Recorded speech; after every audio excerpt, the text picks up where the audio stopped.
Deus abençoe a todos sintonizados na meditação. Todos os pastores estão presentes de Moçambique, Angola, São Tomé e Príncipe e todos os que acompanham essa transmissão em qualquer lugar do mundo. Muito bem, vamos fazer uma oração. Hoje nós vamos meditar no livro de Gideão. Coloca aí, por favor, o livro. Nós estamos sempre meditando no ouro e o altar, mas hoje vamos continuar na meditação do livro de Gideão e os 300. Como Deus realiza o extraordinário através de pessoas comuns. Esse livro que já vai chegar no Brasil e em outros lugares, aqui em Angola vai demorar um pouco, porque a igreja continua fechada em Angola e, pelo que nós entendemos, vai continuar fechada boa parte desse mês de junho. Enfim, vamos continuar, né? No isolamento aqui em Angola. Mas as pessoas vão poder ir, parece que os restaurantes vão abrir, biblioteca. Deixa o livro, por favor. Os restaurantes, as bibliotecas, as feiras livres, o comércio. Parece que vai abrir tudo, mas a igreja vai continuar fechada. Enfim, é o lugar do alimento espiritual, é o lugar onde as pessoas procuram para buscar socorro, para buscar libertação, para buscar cura, para buscar o remédio espiritual que não tem em outro lugar, não tem na farmácia, não tem no mercado, não tem no restaurante, não tem no shopping center, mas na igreja ela encontra esse alimento espiritual para a alma. Mas, enfim, as autoridades acham que não é essencial. Não é essencial. E mesmo com medidas, né, que poderiam ser adotadas para que a igreja abrisse, como tem acontecido em todo o mundo, né? Em todo o mundo, em Moçambique, no Brasil, nos Estados Unidos, na Espanha. Por exemplo, com toda a pandemia, todas as mortes na Espanha, a igreja nunca fechou na Espanha. Na Itália, a igreja nunca fechou. A Igreja Universal, inclusive, nunca fechou. Mas aqui, os restaurantes vão abrir, as feiras vão funcionar, os mercados vão funcionar, o comércio vai funcionar, mas a igreja vai permanecer 100% fechada, sem que a pessoa possa, pelo menos, entrar para dedicar alguns momentos ao seu culto, às suas orações. Enfim, nós só podemos lamentar e obedecer. Vamos obedecer fielmente às determinações do governo, ainda que não vamos nos furtar no direito de lamentar. Uma vez que os pastores estão prontos para auxiliar as pessoas, para orar pelas pessoas, para ajudar as pessoas espiritualmente, mas infelizmente a igreja foi considerada como um serviço não essencial. Por isso deve permanecer fechada. Nós entendemos perfeitamente e colaboramos em tudo. Não houve um problema com a Igreja Universal porque ela permaneceu fechada e os seus pastores atendendo ao decreto presidencial. Mas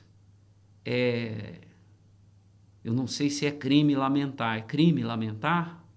Eu acho que não, né? Eu acho que lamentar não é crime.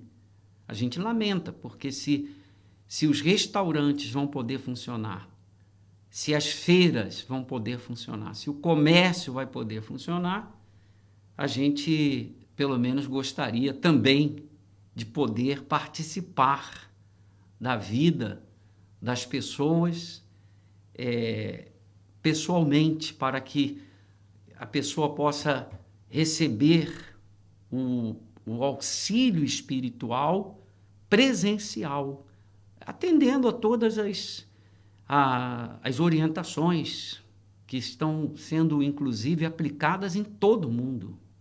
Em todo o mundo. Por exemplo, Moçambique já tem 200 casos.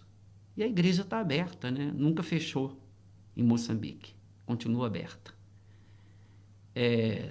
Enfim, vamos continuar, né? Mas apenas uma lamentação. Quem sabe se a lamentação não é atendida, né? Amém. Vamos então continuar aqui no livro de Gideão. Mostra aí o livro, por favor. Aliás, vamos fazer uma oração. Meu Deus, em nome do Senhor Jesus, que o teu Espírito venha inspirar a todos que acompanham esta meditação, para que possam receber, através dela, a orientação para as suas decisões de fé, as suas atitudes de fé, as suas escolhas de fé, porque quando somos fortalecidos pela tua palavra, então somos fortes nas nossas decisões e nas nossas escolhas. Então abençoe a todos os obreiros, pastores, membros, aqueles que querem se fortalecer no Senhor e na força do poder do Senhor, que possamos ser orientados pelo teu Espírito, em nome do Senhor Jesus. Amém. Graças a Deus. Amém. Muito bem. Gideão e os 300. Esse é o livro do Bispo Macedo, um novo livro. Nós já meditamos na introdução. Deixa eu passar então a introdução. Chegamos ao capítulo 1, onde fala dos juízes. Aí diz assim: os juízes que antecederam Gideão. O período dos juízes de Israel precedeu o período dos reis. Os juízes eram pessoas comuns, porém escolhidas e ungidas por Deus para julgar e edificar o povo de Israel. Então, Deus escolhia os juízes para... Deixa o livro também, por favor. Deus escolhia os juízes para que, através da unção deles, pudessem edificar o povo de Israel. Deixa o estudo também, por favor, dividido. O povo de Israel. Habilitados com a visão da vontade de Deus. Então, coloca o livro, por favor. Habilitados com a visão da vontade de Deus, os juízes eram escolhidos como profetas e lideravam Israel na guerra contra os seus inimigos. Alguns deles se destacaram por sua fé sobrenatural no Deus de seus pais. Então, os juízes, eles eram escolhidos pelo próprio Deus, né? A vontade de Deus. Eles recebiam a visão de Deus, mas eram pessoas comuns que eram ungidas, como também acontece no caso, por exemplo, do pastor, do homem de Deus, pessoa comum, pessoa que dorme, pessoa que se alimenta, pessoa que se aborrece, pessoa que lamenta, pessoa que Deus escolhe e coloca naquela pessoa a sua unção. Então nós tivemos alguns juízes, vamos passar aí alguns deles. Muito bem, você vê aí alguns juízes e vamos chegar lá. Quando você tiver o livro, adquirir o livro, você lê essa parte aí desses outros juízes. Vamos direto a Gideão. Gideão. Mais uma vez, os israelitas se esqueceram do livramento que o Senhor lhes havia dado e se voltaram para o que era mal. Então, Israel, na época de Gideão, se esqueceu, desprezou a Deus e voltaram a praticar o que era mal. Consequentemente, mais uma vez, o Senhor retirou sua proteção e eles caíram nas mãos de seus inimigos, conforme a gente lê lá em Juízes 6, no versículo 1, que diz: porém, os filhos de Israel fizeram o que era mal aos olhos do Senhor. Então, eles fizeram o que era mal aos olhos do Senhor. E eu tenho dito que muitas vezes a gente não consegue entender o que acontece na vida da pessoa. Às vezes a pessoa está tão bem, às vezes a pessoa tem tanto poder nas mãos, mas ninguém sabe o mal que ela tem feito. Ninguém sabe. Quantas vezes a gente olha para o pastor e diz: esse pastor estava tão bem. Por que aconteceu isso? Por que ele caiu? E a gente não consegue encontrar um motivo, uma razão. Isso não só pastor, todo mundo, né?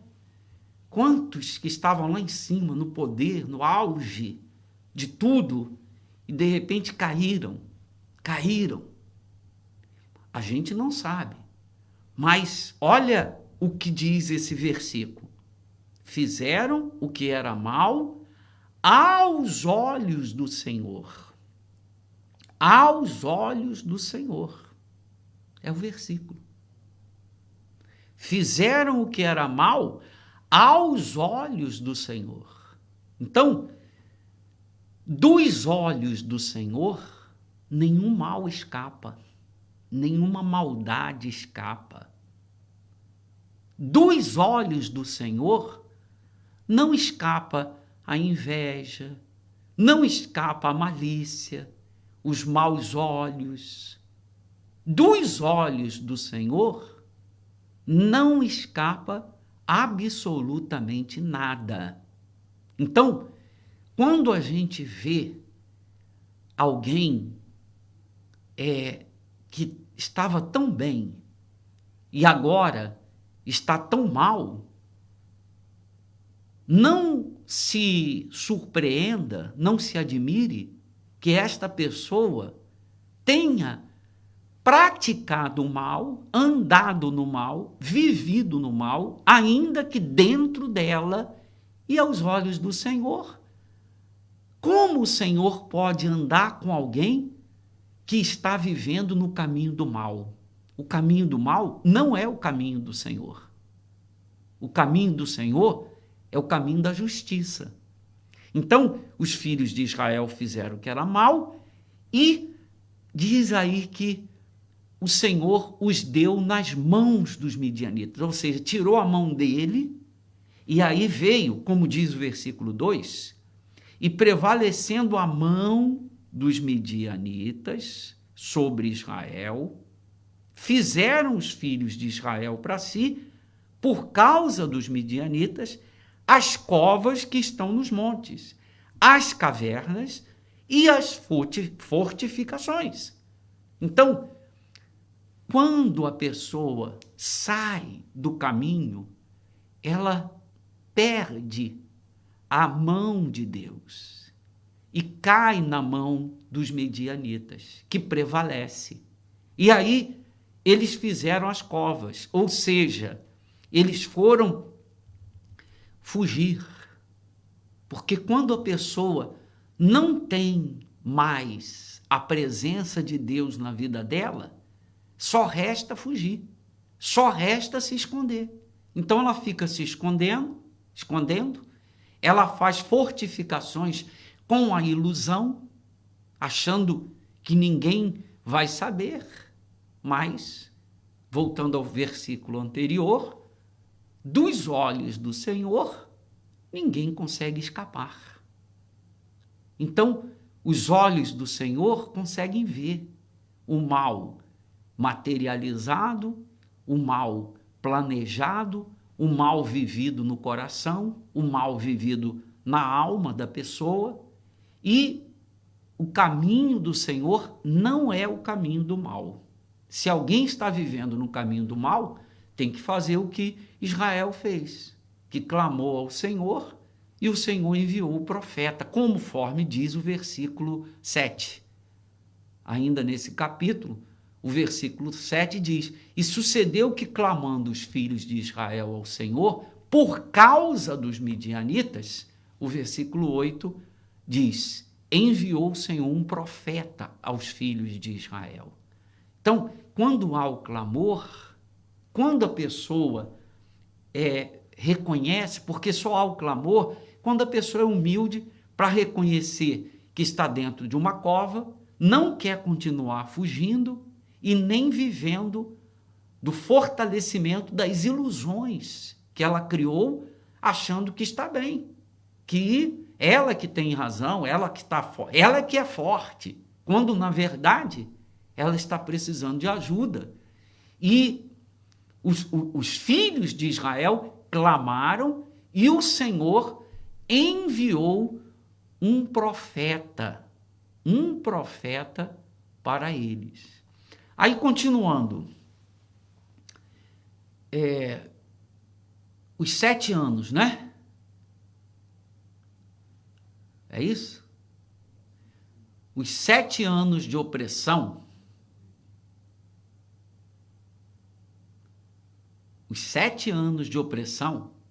nas mãos dos midianitas, valeram por décadas de opressão por qualquer outro inimigo. Isso porque os midianitas eram muito mais ferozes e cruéis. A opressão deles foi tão traumática que Israel, para sobreviver, teve de fugir das cidades para as montanhas. Pressionados pelas circunstâncias, os israelitas tiveram de cavar covas às pressas e encontrar cavernas para se abrigarem e se esconderem com suas famílias. Quer dizer, o povo de Israel, já havia passado por muitas situações, muitas crises, muitas derrotas, mas aquela era a pior. Então, a pessoa tem que entender que a crise que ela está vivendo não é para fugir, é para enfrentar. Não é para cavar covas, é para enfrentar. Porque cavando covas, 7 anos. 7 anos cavando covas. 7 anos fugindo para as cavernas. 7 anos buscando apenas salvar a vida, porque a comida, os alimentos, tudo era destruído. Então, o que aconteceu com o povo de Israel mostra que a solução não é fugir. A solução é enfrentar. Como se isso não bastasse, na tão esperada época da colheita, os midianitas se uniam aos amalequitas e aos outros povos do Oriente e destruíam tudo o que restava em Israel. Isto é, as colheitas, as ovelhas, os bois e até os jumentos, os quais tinham pouco valor. O objetivo deles era eliminar Israel de uma vez por todas à espada ou pela fome. Então eles queriam porque é assim quando a pessoa cai na mão do inimigo. Quando a pessoa cai na mão do diabo, ele quer destruir a pessoa de qualquer forma.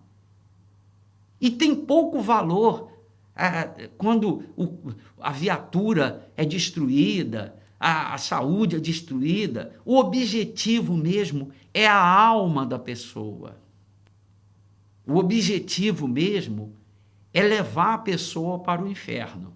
Aí, continuando, o povo de Israel tinha, de certa forma, um lugar para se esconder, mas não conseguia resolver o problema da fome. É o que acontece com muitas pessoas que, de um jeito ou de outro, conseguem se abrigar em um lugar, seja na casa de parentes ou vizinhos, em barracos e até mesmo embaixo de uma ponte. Mas não há abrigo, refúgio ou fuga da fome. Quando o estômago é atingido, algo deve preenchê-lo. Então, quer dizer, quando a pessoa tem fome, e a gente vê muitos casos, né? Eu tenho acompanhado lá do Brasil, e aqui também, gente que não pode sair. Está com fome, mas tem que ficar em casa. Então, essas pessoas estão condenadas. Não é pela pandemia, não é pelo coronavírus, pela fome. Elas têm um teto, mas elas não têm o que colocar dentro do estômago, nem dela, nem dos filhos. Então, isso em 2 meses e alguns dias. Imagine 7 anos. 7 anos de desespero. É interessante notar que os midianitas não faziam parte da terra prometida. Eles eram descendentes da união de Abraão com Quetura e herdaram dele a Península Árabe, onde hoje está a Arábia Saudita, para que não tivessem herança na terra de Canaã junto com Isaac, conforme Gênesis 25, 1-6. Apesar disso, eles alimentavam um ódio mortal contra os hebreus, assim como todos os outros povos do Oriente. Esse ódio dos irmãos paternos de Israel começou com a inveja de Caim por Abel e se estendeu através dos tempos até os dias atuais. Isso também reflete o ódio que os falsos filhos de Deus têm contra os verdadeiros, ou seja, aqueles que realmente nasceram de Deus. Quer dizer, até hoje, né, Israel é cercado pelos irmãos, porque são filhos de Abraão, filhos físicos de Abraão, e odiados pelos irmãos. O que Israel fez? Israel é filho de Abraão. Abraão separou Israel, despediu os outros filhos, mas separou Israel para a herança de Canaã. Então, os irmãos até hoje, perseguem, querem matar Israel, porque eles consideram, ou na verdade, eles se consideram injustiçados, menosprezados pelo próprio Pai. E a gente vê isso hoje também na história da igreja. Os falsos irmãos que querem matar os irmãos nascidos de Deus. Porque como eles não conseguem permanecer na fé, viver na fé, não conseguem servir a Deus, honrar a Deus, então eles têm ódio daqueles que permanecem, daqueles que honram a Deus, daqueles que Deus tem usado. Então isso é reflexo da herança de Abraão, inclusive nos dias atuais. A situação dos filhos de Israel nunca havia sido tão crítica desde que chegaram àquela terra. Aqueles 7 anos de opressão e fome foram os piores de toda a história. Então veja, os filhos de Israel havia passado por muita luta, muita guerra, mas aqueles foram os piores de toda a história. Os piores. Talvez você esteja vivendo também os piores dias da sua vida, da sua história. Com essa pandemia, com o isolamento social, com os problemas que tudo isso tem acarretado, tem sido os piores dias da sua vida. Porém, nos piores dias da história de Israel, ele levantou um homem para falar. Ele levantou um homem, um profeta, que disse: olha, eu tirei vocês do Egito, da escravidão. Então agora eu vou livrar também por causa do clamor. Então, veja, a resposta de Deus veio porque o povo de Israel, que havia virado as costas, que havia partido para outros deuses, servir a outros deuses, quando viram o aperto, quando viram a maldição que se tornou aquela nação tão abençoada por Deus, então eles tomaram a decisão de clamar. E Deus então enviou o profeta que falou: olha, eu tirei vocês do Egito e eu vou dar o livramento também. E aí Deus encontrou a Gideão, que nós vamos tratar mais adiante. Vamos lá. É extremamente importante registrar as lições a serem tiradas através dos altos e baixos da história dos hebreus, uma vez que existem pontos em comum à vida dos verdadeiros cristãos de hoje. Vamos ver, primeiro, a prosperidade e a paz que alcançaram os levaram a relaxar na fé, fazendo com que a sua comunhão com Deus se esfriasse e que se entregassem aos desejos da carne. Então, eles que viviam na prosperidade, na fartura, a mão de Deus ali, olha, a mão de Deus derramando as bênçãos. Quando eles viraram as costas para Deus, a mão de Deus fez assim, ó, a mão de Deus estava assim, a mão de Deus saiu. E eles ficaram aqui, ó. Eles ficaram aqui sozinhos. Sozinhos. A mão de Deus estava sobre eles. Prosperidade, saúde, fé, comunhão, paz. Estava aqui a mão de Deus. Aí eles acharam que, bom, nós já temos tudo. Então agora eles se afastaram de Deus. Como acontece? A gente vê.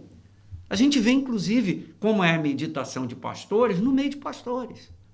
Pastor que estava, olha, foram tirados da lama, do lodo, não tinham absolutamente nada, aí receberam o Espírito Santo, foram ungidos, consagrados, e aí começaram a achar que são alguma coisa e que têm direitos por causa da mão de Deus que tem guiado o seu ministério, o seu trabalho, a sua vida, a unção de Deus. Então, veja, a gente não pode se iludir com a força do ministério, do trabalho, da prosperidade, das bênçãos, porque tudo isso vem da mão de Deus. Você saiu, a mão sai também. E aí você fica sozinho com o seu desespero. Segundo, o seu declínio espiritual os levou a um constante ciclo de fracassos. Então, quando a pessoa está aqui, ó, espiritualmente ela está aqui, lendo a Bíblia, orando, sendo humilde, obedecendo, vivendo de fé em fé, mas aí ela vai declinando. Deixa de ler a Bíblia, já não tem mais força para agir a sua fé, já não está mais na dependência de Deus, vai declinando. Quando você declina espiritualmente, vai tudo junto. Vai tudo junto. Casamento, família, prosperidade. Tudo de uma forma... aqui está a sua vida espiritual e aqui a sua vida física. A sua vida espiritual está bem, a sua vida física vai junto, acompanha. Mas se espiritualmente você começa a descer, a virar as costas para Deus, a sua vida vai declinando também. E era o que acontecia com o povo de Israel. Terceiro, o sofrimento e a dor os levavam à humilhação e os faziam clamar ao Deus de seus pais. Então, a pessoa tem que chegar no fundo do poço, né? Para ser resgatada. Para que aconteça resgate, a pessoa tem que se considerar perdida. Aí Deus pode resgatar. Como foi o povo de Israel, que clamou e Deus desceu para resgatá-lo. Resumindo, ainda tem um quarto. Em resposta ao seu clamor ao Deus de Abraão, Isaque e Israel, o Senhor levantava alguém para libertá-los e restaurar a paz e a prosperidade. Então, Deus sempre responde. Deus sempre vai levantar alguém. Por exemplo, agora, nós estamos vivendo na fé da fonte. A fonte. O que é isso? Senão Deus levantando uma resposta para aqueles que são sinceros. Aqueles que dizem assim, olha, eu não aguento mais. Eu não aguento mais fugir. Eu não aguento mais não ter nada. Eu não aguento mais perder tudo que eu tenho perdido. Eu não aguento. Eu estou desesperado. Então, o que é a fonte? O que é a fonte, hein, Bispo Alaor? Bispo Alaor que está também nessa meditação. O que é a fonte que nós estamos abrindo, né? Nesse mês, agora, final de mês de maio e também em todo o mês de junho. A fonte é o lugar onde Deus vai escolher os fiéis, Bispo. A fonte é um lugar onde há uma divisão. Ali tem a prova. Deus leva ali na fonte para provar. Aquele que realmente é fiel, que confia nele, aquele que Deus pode contar com ele para mudar a situação, e aquele que não é fiel. Então, a ponte é o divisor, é o começo. Ali é o começo. Ali é onde Deus vai escolher aqueles que são fiéis. Porque, Bispo, na situação que nós vivemos, muitas são as pessoas que passam a ser infiéis. Porque a situação não é propícia, é uma situação difícil. Então, a fidelidade não é provada quando tudo está bem. A fidelidade é mostrada, é provada quando as coisas estão indo mal. É aí que a gente fala para Deus, meu Deus, eu sou fiel ao Senhor. Eu me lembro que nós fomos nessa fonte, Bispo, ali em Israel, e fomos de ônibus. Então a gente cruza o deserto de ônibus. É quente a beça, pelo menos na época que eu fui. Quando a gente chega na fonte, é um oásis. É um lugar assim maravilhoso. Até hoje é um lugar onde os próprios judeus vão lá para fazer churrasco. É um lugar maravilhoso. Então, ali, quando aqueles 10.000 homens chegaram naquele lugar, teve aqueles que resolveram usar aquele momento para ter um momento para eles. E teve os 300 que não, se manteram atentos ali Mesmo que era um momento gostoso, mas eles levaram a água até a boca deles, eles estavam ali com um propósito, para saber quem ia para a guerra. Então, a fonte separa os fiéis dos infiéis mesmo. É isso mesmo. Inclusive, olha o que está escrito aqui agora, depois desse quarto comentário, lá no livro, coloca aí por favor o livro, que diz assim, ó, resumindo, Deus agia em relação aos filhos de Israel da mesma maneira que eles agiam em relação a ele. Quando o desprezavam, o Senhor os abandonava. Mas quando o buscavam de todo o coração, o Senhor se manifestava e os livrava. O Bispo Rangel está aí também para participar dessa meditação, porque veja só, a fonte, Deus levou aqueles 32 mil homens para ir para a fonte, 22 mil voltaram porque tinham medo, mas 10 mil entraram na fonte para separar 300. Para quê? Para que eles se tornassem a própria fonte. Eles saíram da fonte sendo a fonte. Então, da mesma forma como o Bispo Alaô acabou de falar, o Bispo Rangel, que aqueles 300, eles tiveram uma ação diferente dos 31.700 que voltaram para as suas casas, para as suas cavernas. Aqueles 300 agiram de uma forma e, porque eles agiram daquele jeito, Deus agiu dentro deles. Eles saíram da fonte sendo uma verdadeira fonte. Sim, senhor bispo, o senhor vê que é tão forte que Deus não faz nada grande sem antes provar. Para ele realizar algo grandioso, como ele é grande, tem que haver a prova. E ali na fonte, os 300 mostrou que estava preparado para a grandeza de Deus. O senhor sabe que Deus disse para Gideão, quem eu falar contigo que vai, esse vai. Deus só quer o seguinte, que nós tenhamos ouvidos para ouvir a voz dele, obedecer, se mostrar fiel como tempo desse, não se curvar.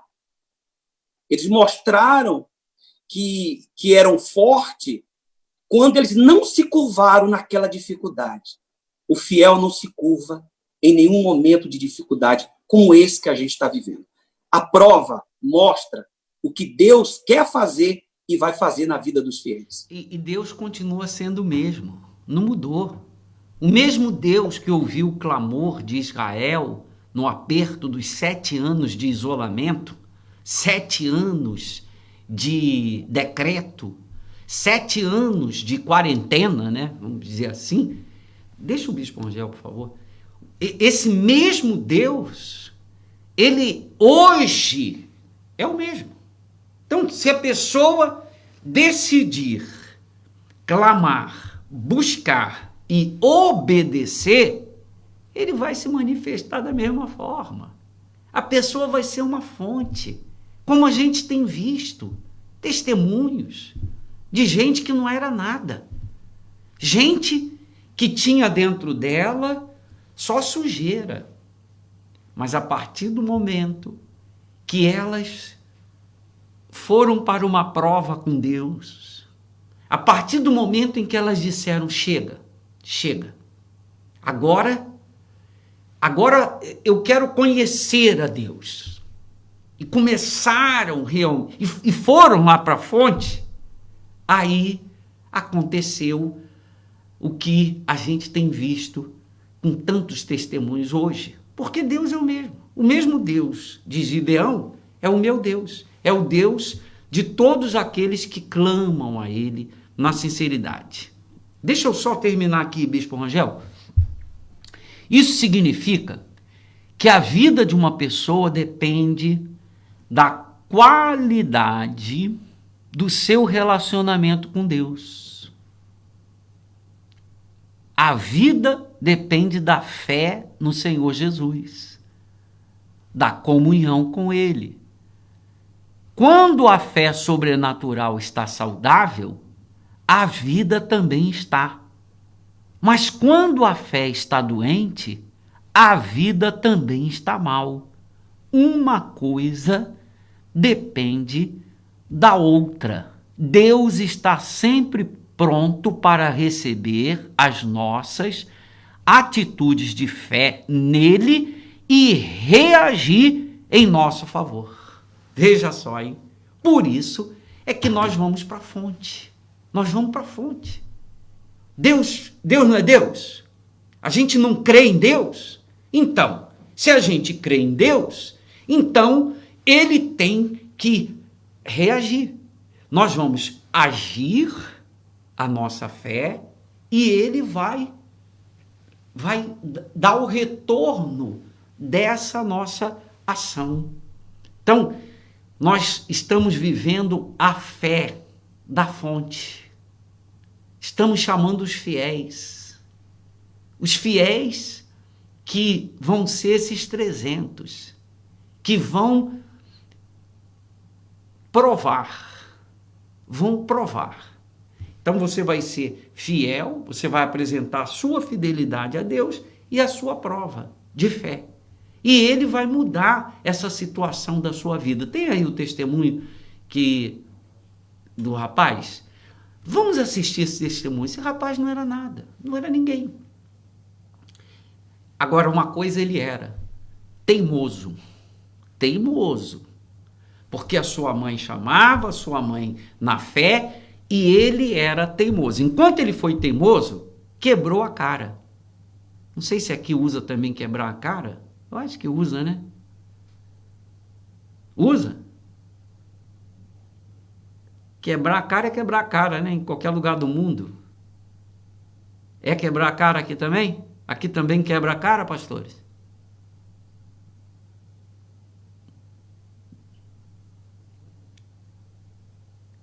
Eu acho que é o horário, os pastores estão com sono. Coloca o outro quadro para ver se os pastores estão mais... Aqui também usa quebrar a cara? Usa? Ah, então... Esses estão acordados. Aqueles outros estavam dormindo, né? É a hora também, né? Coitados. 2 horas da tarde. Meditação, 2 horas da tarde. Eles não estão nem... Aqueles não estavam nem prestando atenção no que eu estava falando, né? Pastores. E esses aí estão prestando atenção. Aqueles não estavam, não. Aqueles estavam lá, tirando uma soneca, enquanto a gente falava. Muito bem. Veja, enquanto ele foi teimoso, quebrou a cara. Mas quando ele despertou, aí mudou a situação. Acompanhe. Meu nome é Fanil de Martins Fernandes.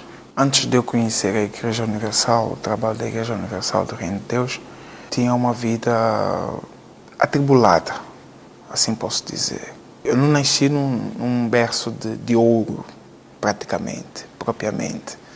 Mas, pelos contos do meu pai, meus familiares mais próximos, eles dizem que meus pais sempre deram duro para que nós estivéssemos bem, nós filhos estivéssemos bem. Meu pai é comerciante, minha mãe é uma profissional de saúde. Os dois sempre foram dedicados ao trabalho e sempre deram duro para que nós, então, viéssemos a ter uma vida estável. Em meio a essa situação toda, como comerciante, ele progredia no seu trabalho, progredia naquilo que estava a fazer, estava a prosperar. Mas chegou uma dada altura que do nada tudo foi por água abaixo. Ele entrou em falência, contraiu muitos problemas, muitas dívidas, começamos a passar dificuldades em casa. Muitos anos nós tínhamos que parar de estudar por causa dessa dificuldade financeira. Então isso foi um caos para nós, para mim principalmente, sempre perturbou a mente. Portanto, depois disso tudo, meu pai tentou de todas as formas criar oportunidades, procurar uma porta aberta para que superassem tal situação. mas tudo foi por água abaixo. Ele separou-se da minha mãe e as coisas só pioraram. Aí começou um novo problema, daqueles mais graves. Ele viajou para outro país e nós ficamos aqui. A minha mãe entrou em depressão profunda depressão. Não sabia como nos criar, não sabia como nos cuidar, não sabia como cuidar de 7 filhos, não sabia o que fazer para, então, superar a situação que nós estávamos vivendo naquele momento. Então, foi uma vida difícil, foi uma vida atribulada, foi uma vida que praticamente não tinha saída. Foi daí que passou-me na cabeça, eu preciso ajudar a minha mãe. Eu, noutra altura, era dependente de tudo e eu não precisava trabalhar. Então, as coisas vinham e tudo mais, mas chegou a altura de começar a dar novos passos. A saída da procura desse emprego foi a coisa mais difícil. Mais difícil, foi o ano de maior tribulação que eu já vivi. Havia um emprego naquela altura, mas estava tudo fechado. As portas estavam todas fechadas. Eu não conhecia Deus. Todas as respostas eram negativas, tudo agora não dá. Eu fazia entrevistas, as pessoas gostavam de mim, mas não chamavam. Com aquela situação toda, minha mãe piorando, cada vez que passa. Foi nessa situação que nós chegamos, então, à Igreja Universal. Nós conhecemos a Igreja Universal por meio de um convite. Começamos a frequentar, pouco a pouco, fomos entendendo as coisas e minha mãe mergulhava dentro. Tudo era muito novo para mim. E as coisas, a fé, eu não acreditava em nada que não acreditava em nada. E vivia assim. Mas eu via a diferença, eu olhava para minha mãe e via a diferença nela. Eu via o modo que ela comportava-se, tornou-se uma mulher que a pessoa olha para ela que causa inspiração. Então, uma mulher inspiradora, uma vez que já não chorava a qualquer momento, já não chorava à toa, já não chorava diante das situações. Então, comecei a frequentar. Em meio a essa situação, eu consegui um emprego. Naquela altura, Deus abriu uma porta, surgiu a oportunidade de começar a trabalhar como assistente administrativo na altura. Ela abriu o empreendimento, começou a trabalhar forte, estava firme ela na fé, mas eu estava ali, Irapuíra, sem compromisso. Mas as coisas na minha vida não mudavam, mas na vida dela mudavam. Quando, depois de algum tempo, a empresa que eu estava nele faliu e houve a necessidade de eu me juntar a ela. Juntamos o útil e o agradável, então nós fomos indo. Mas a minha gestão, em meio àqueles anos todos, era, eu digo assim, um fracasso. Porque eu não tinha direção, eu fazia as coisas por fazer e não sabia exatamente como definir as coisas. Depois que eu me converti, que eu decidi então me entregar para o nosso Senhor Jesus, eu decidi entregar a minha vida por inteiro. Foi daí que eu comecei a perceber a necessidade de ter uma vida com Deus, uma vida de fidelidade e oferecer uma oferta viva ao nosso Deus. Aí, por incrível que pareça, mas é assim que começou a ser, eu me tornei um dizimista fiel, porque eu vivia anteriormente na igreja, estava lá, mas ia por ir. E sem compromisso. Não era fiel, não era um fiel dizimista. Então, desde aquele momento, eu passei a ser um fiel dizimista.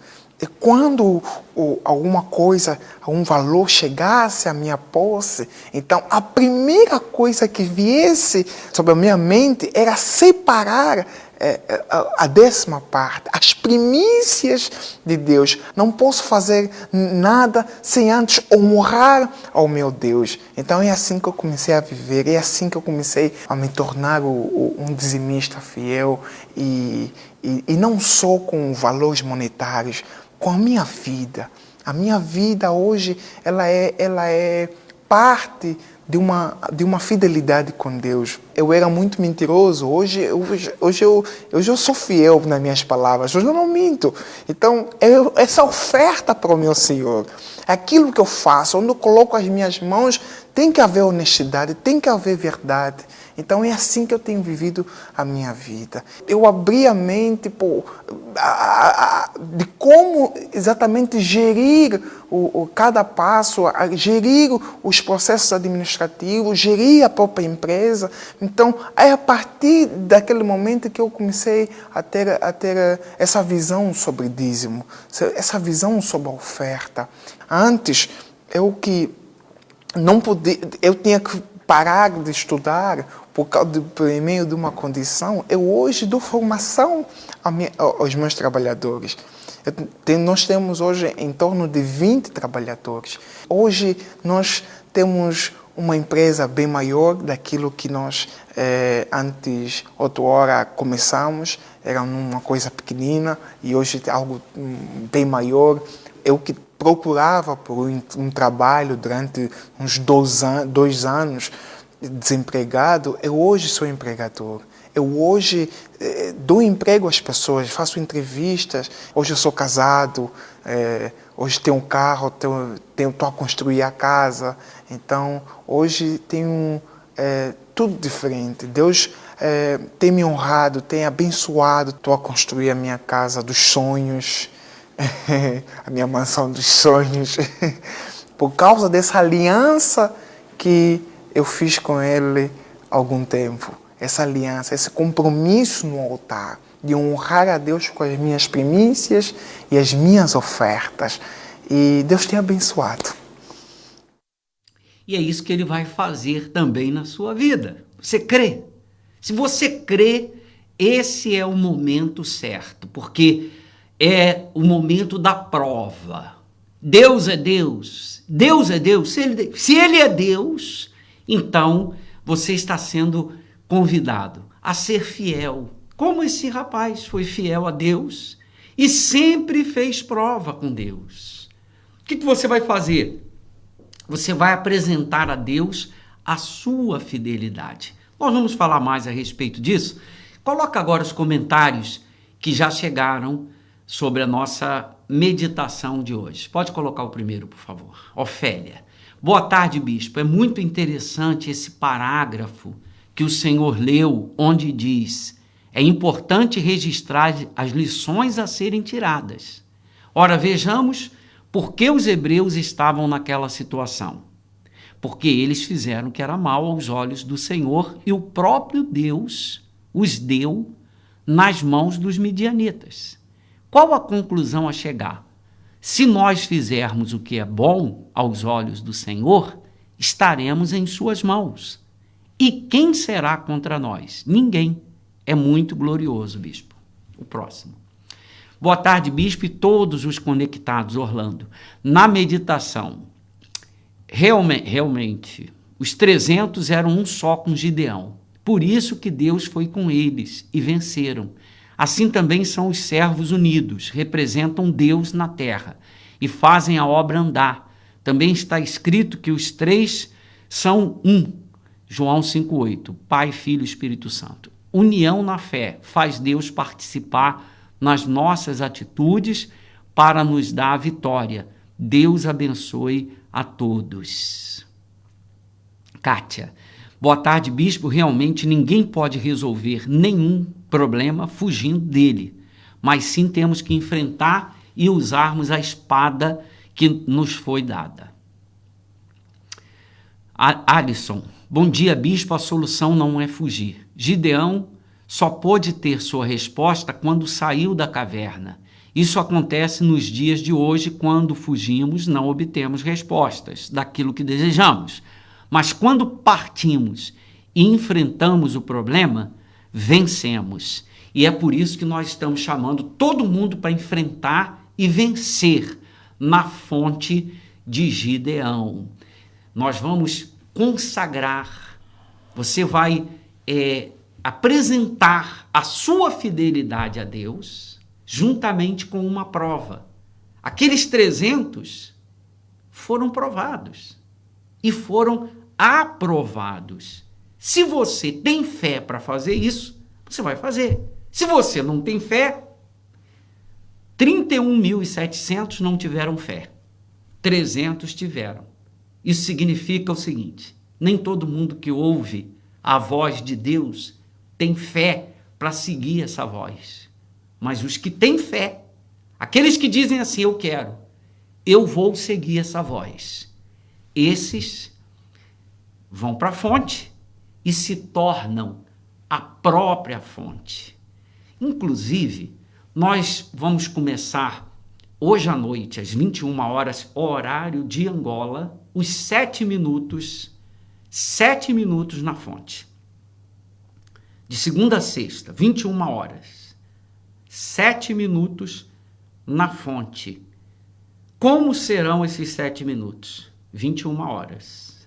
21 horas, 7 minutos. Bispo, mas o senhor tem certeza que vão ser 7 minutos? 7 minutos. 7 minutos em ponto. 7 minutos. O 7, simbolicamente, traz a perfeição de Deus. E nós vamos ter esses 7 minutos na fonte, na Fé TV, no Facebook e também no YouTube, tanto da Igreja Universal Angola, como também o nosso, e também na Rádio LAC 95.5, a partir de hoje, 21 horas em ponto, somente 7 minutos na fonte, de segunda a sexta-feira. Bispo, como eu faço para ser fiel a Deus? Para prová-lo? O que é a fidelidade? A fidelidade é o dízimo. É quando a pessoa decide obedecer a palavra de Deus. Não é a palavra do homem, é de Deus. Ele disse, trazei. Tem aí o versículo, quando Deus diz assim, tornai-vos para mim e eu me tornarei para vós outros. Sabe lá o que é isso? Você se torna para Deus e Ele se torna para você. Imagine, a gente quando se torna para Deus, a gente leva o quê? Agora, quando Deus se torna para nós, o que Ele traz? Desde os dias de vossos pais, vos desviastes dos meus estatutos e não os guardastes. Tornai-vos para mim, e eu me tornarei para vós, diz o Senhor dos Exércitos. Mas vós dizeis, em que havemos de tornar? É muita, olha, por favor, é muita teimosia, não é verdade? Você viu o rapaz? Teimoso. Quando ele se tornou para Deus, Deus se tornou para ele. Esse povo de Israel, povo teimoso. Deus está dizendo, se torna para mim, eu me tornarei para você. Mas em quê? Em quê, Senhor? Aí Deus foi específico, mostrando o que é que tem que ser tornado para ele. O que é ser fiel a Deus? O que é a pessoa ser provada e aprovada por Deus? Diz assim a Bíblia, roubará o homem a Deus? Todavia vós me roubais. E dizeis, em que te roubamos? Nos dízimos e nas ofertas. Então, o mesmo povo que disse, como? Como nós vamos nos tornar? Deus respondeu, nos dízimos e nas ofertas. A resposta veio. E a resposta hoje é essa. Você quer mudar? Você quer ter uma vida próspera, uma vida de qualidade, não olhe para os outros. Se você ficar olhando para a crise, você não vai para a fonte. Mas se você olhar para a promessa de Deus, porque ele disse, coloca lá o versículo, nos dízimos e nas ofertas, coloca o próximo. Com maldição sois amaldiçoados, porque a mim me roubais. Sim, toda esta nação. Então, a maior maldição que existe não é hereditária. Não é a maldição do feitiço. Não é a maldição lançada, rogada. A maior maldição é a que a própria pessoa traz para a sua vida. E ele fala da nação. A nação que não é fiel a Deus é amaldiçoada, não tem jeito, é amaldiçoada. Então, a nação é a pessoa. Quando você não é fiel a Deus, então você mesmo está amaldiçoando a sua vida. Agora, quando você é fiel, coloca o próximo versículo. Olha o que acontece. Ele disse, trazei todos os dízimos à casa do tesouro, para que haja mantimento na minha casa. O dízimo é 10% de tudo que chega na mão da pessoa. Alguém deve estar agora, com certeza, dizendo lá na cabeça, 10% não é muito, não? E eu vou responder para você, muito é o que Deus vai fazer na sua vida. Muito é o que Deus tem preparado para os fiéis. Ele disse, trazei todos os dízimos para que haja mantimento na minha casa. E depois fazei prova. É o que nós vamos fazer. Trazer o dízimo e fazer a prova. Você vai, esse mês, hoje, amanhã, mês de junho, apresentar o seu dízimo, a sua fidelidade e uma prova com Deus. O que é prova? Prova é algo que você faz, sabe?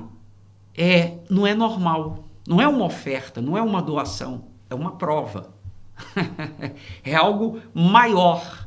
Então você vai fazer prova com Deus. E ele diz assim, diz o Senhor dos Exércitos, se eu não vos abrir as janelas do céu e não derramar sobre vós uma bênção tal, até que não haja lugar suficiente para recolherdes. Então, é fé. Você tem fé para fazer isso? Você tem fé? Se você tem fé, coloca aí, por favor, a conta da igreja, porque a igreja está fechada 100%. A pessoa não pode entrar aqui na igreja, em Angola. Então, ela pode, através das contas, Igreja Universal do Reino de Deus, que é o beneficiado, você pode ser fiel a Deus. Você pode ser fiel, apresentar a sua fidelidade e também a sua prova com Deus. Está aí as contas, o banco.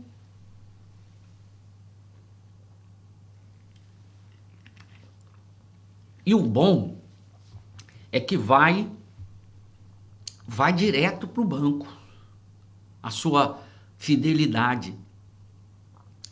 E essas contas todas que você está vendo aí são auditadas. São auditadas. Auditadas externamente. Auditadas e também fiscalizadas pelo Estado. O governo fiscaliza. Tudo que entra nessas contas, nós temos que prestar conta. Para que saiu? Por que saiu? Então é uma garantia de que a sua fidelidade, a prova que você está fazendo, a doação que você está fazendo, será em benefício da obra de Deus. É para a obra de Deus. Você diz assim, bispo, eu vou fazer prova com Deus e aí o que eu faço? Nós temos um papel para a pessoa colocar o pedido. Só que como a igreja aqui em Angola está fechada, nós estamos pedindo para que a pessoa tire uma foto e de alguma forma consiga uma cópia. E faça e nos envie. Pode também enviar através do Facebook, do Pastor Online. Tá aí, ó. Você pode tirar uma foto. Deixa lá, só um instantinho para a pessoa tirar uma foto. Ali tem o versículo e do lado um ouvido. É um ouvido. Deus ouviu o clamor de Israel. Você vai escrever ali naquele ouvido o seu clamor também. E vai nos enviar através do Pastor Online 24 horas. Tá aí os números, tem o Facebook, Igreja Universal Angola, você pode enviar também. Se você não conseguir tirar a cópia daquele papel, escreva nesse Facebook, Igreja Universal Angola, aquilo que Deus vai ouvir, o clamor. Qual é o seu clamor? Você vai escrever e vai nos enviar. Você que tem fé. Bispo, eu tenho fé. E você que está precisando de ajuda, de socorro espiritual, de conversar com o pastor, de falar, desabafar, uma oração, está aí o Pastor Online 24 horas para te atender e para te ajudar em qualquer horário, ainda que seja pelas madrugadas. Muito bem, vamos agora falar com Deus. Amanhã nós teremos a meditação com as mulheres. Com as mulheres. Aí é outro nível. É outro nível. Com as mulheres, quando as mulheres chegam, aí é outra coisa. Tem música, tem tudo. Amanhã, às 14 horas, meditação com as mulheres. Agora, vamos falar com Deus. Estenda a mão. Em nome do Senhor Jesus, sejam todos abençoados. Meu Deus, abençoa essa terra. Abençoa Angola, meu Pai. Abençoa Angola. Abençoa o presidente da República, os ministros, os secretários. Abençoa, meu Deus, os trabalhadores. O povo que tem sofrido, meu Pai, com o isolamento, sofreu e agora volta para o trabalho, que o Senhor venha consagrar as mãos dos trabalhadores. Abençoa, meu Pai, cada um deles. Toma nas tuas mãos. Guarda, meu Deus, a tua igreja.